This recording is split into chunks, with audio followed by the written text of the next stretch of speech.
A weekday afternoon and swimmers and surfers on Australia's east coast are making the most of the remaining hot weather.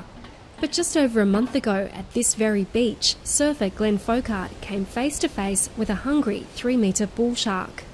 He's grabbed me, he's turned me, took me under, and then let go because I think he had fiberglass in his mouth, this.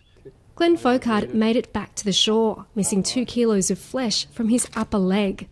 Others weren't so lucky. There were 3 fatal shark attacks in Australia last year, an unusually high number, prompting debate over whether authorities should cull sharks, increase aerial patrols, or install nets on beaches. For the general public, the fatalities revived fears of a Jaws-like encounter with a kind of serial killer shark. Very much a mistaken image, say some. Rogue sharks do not exist.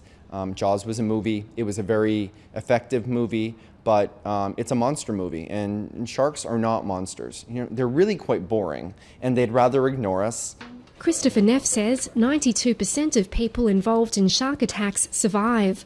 Of the 15 or so attacks in Australia each year, on average, only 1 will be fatal.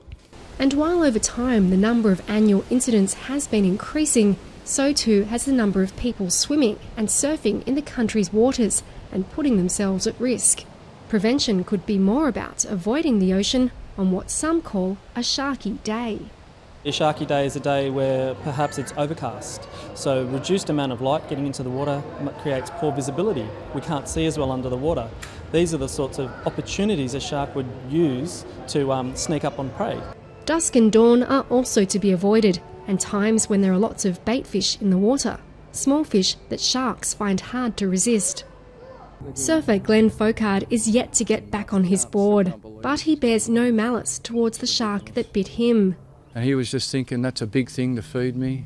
He didn't know any better. It was a mistaken identity. So not exactly a rogue shark, but enough to make some Aussie beachgoers wary of venturing beyond the shallows.